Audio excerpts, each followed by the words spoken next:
Welcome to Revolutionary War Rarities, the podcast of the Sons of the American Revolution. Like, follow, and subscribe to our podcast in your favorite application. You can also follow our podcast at fastfunhistory.com. For education resources provided by the National Society Sons of the American Revolution, go to education.sar.org. And now, Revolutionary War Rarities.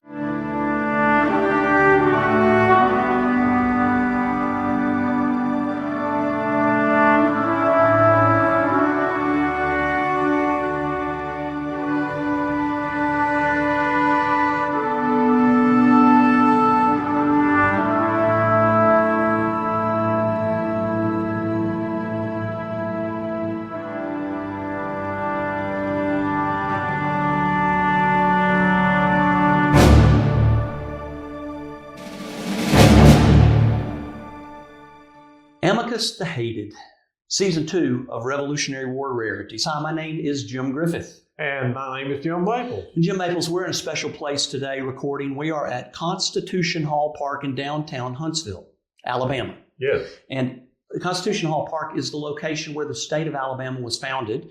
It is the location where the first Constitutional Convention occurred and where all of that happened in 1819. We're actually in the home of a gentleman named John Boardman. John Boardman was basically the only press that existed in this area at this time. So if you can imagine it, there was a constitutional convention for the state of Alabama, and there was one member from the press present. Okay. So anyway, we appreciate you being here today. Today's title of our episode is called Amicus the Hated.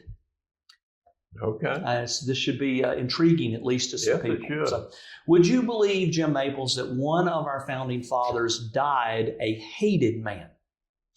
He had a total of 6 people who attended his funeral. And his obituary said, he had lived long, did some good, and much harm. Okay. He was a brilliant writer, salesman, and marketer who failed at just about everything he did. He sold the revolution to the public and then ultimately turned the public against him. He used common sense to argue for independence and then used uncommonly bad sense in his personal life to destroy most of the things that he had finally succeeded at. And as you might have guessed by now, his name was Thomas Paine. Well, Jim, what all did he fail at? Well, he flunked out of school when he was 12 years old. His business as a corset maker failed. He was fired twice as an excise officer. He narrowly missed spending time in debtor's prison. His first wife died in childbirth along with his only child. And then he separated from his second wife after only 3 years of marriage. Wow. Thomas Paine's life was a case of extremes. Until he was about 37 years old, those extremes were basically all negative. And then one day he ran into a gentleman, a very well-known gentleman at that time, named Benjamin Franklin. It is believed that Dr. Franklin convinced Thomas Paine to immigrate to America as he provided him with a letter of introduction. I bet that was a coveted piece of paper. Oh, yeah. By many people. Then during the crossing from England to the colonies, Thomas Paine narrowly missed death due to scurvy, which is a disease caused by a lack of vitamin C. Well, then, and finally then, upon arriving in the colony of Jim in 1774, the opposite extreme happened in Paine's life. He became the editor of the Philadelphia magazine, where he wrote under the pen names Amicus and also Atlanticus. In January of 1776, he published Common Sense, and it would become a bestseller. It exceeded 150,000 copies in 1776 alone and remains in print to this very day. By the end of the American Revolution, 500,000 copies of Common Sense had been sold, although that number has been much debated. As a percentage of the population, Common Sense had the largest sale and circulation of any book published in American history. This is according to Harvey Kaye in the 2005 publication entitled Thomas Paine and the Promise of America. It remains one of the all-time best-selling American titles, and Jim is still in print today. Now, this does not include, of course, the Bible, and that is important.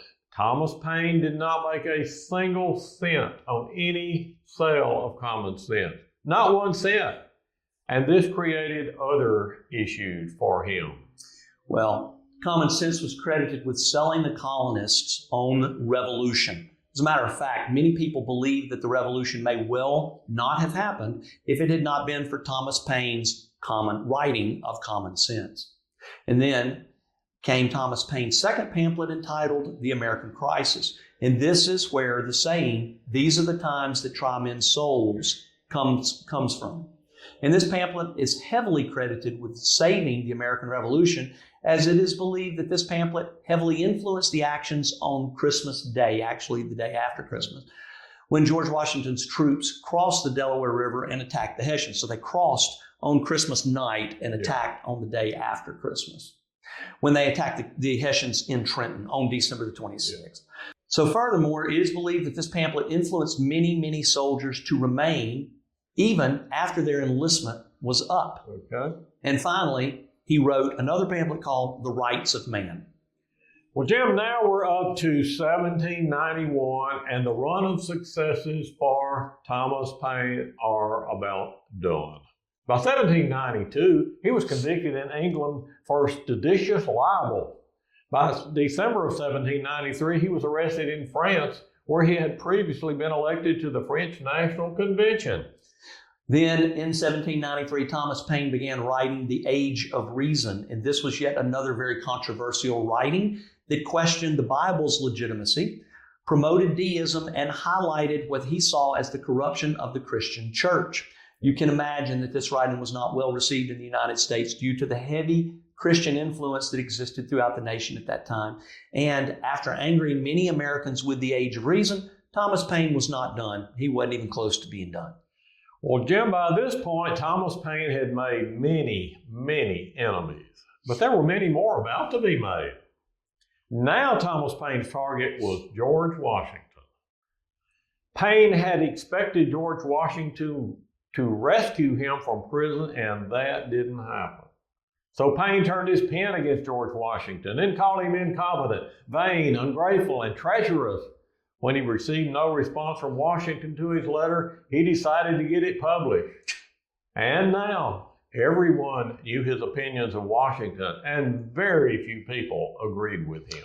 So by this time, Paine had had tremendous success at angering just about everyone. The British couldn't stand him because of his pamphlets Common Sense and The American Crisis. Yeah. The Rights of Man and The Age of Reason had angered just about everyone else. And the open letter to George Washington angered just about every American at that time. Oh, yeah. Suddenly, the British-born American transplant who ended up in public office in France and didn't speak a word of French found himself to be the most popular writer who had found himself to be the most popular writer during the Revolutionary era and the most unpopular writer thereafter. At this point, he had basically no friends, no family, and no country, and he wasn't done writing. As if he had not stirred up enough controversy, he just kept stirring it up with a publication called Agrarian Justice. Well, Jim, Thomas Paine died on June the 8th, 1809 in Greenwich Village, New York City. 6 people, as you mentioned earlier, attended his funeral. And to make matters worse, Paine's body was ultimately dug up by a guy named William Corbett. He brought Paine's bones back to England in a box with the intent of having a proper burial for him. This never happened, and Thomas Paine's remains were ultimately auctioned off. To this very day, there are numerous organizations who claim to be in possession of a part of Thomas Paine's remains. And so it goes. Thomas Paine had a lot to say, and he said it well. But someone's ability to properly construct a sentence and appeal to someone's emotions or sense of good does not mean that you have to say everything that you feel. John Maxwell is quoted as saying, "Great people talk about ideas, average people talk about themselves, and small people talk about others." Thomas Paine was once a great man who talked about ideas. He then moved towards insults of many, many people and their spiritual lives, and then ultimately attacked the most loved individual probably in the history of the United States of America. The United States may not exist had it not been for Common Sense and the American Crisis. And Thomas Paine would have been buried as a loved individual with incredible honors and thousands in attendance had it not been for the Age of Reason and the attacks on George Washington.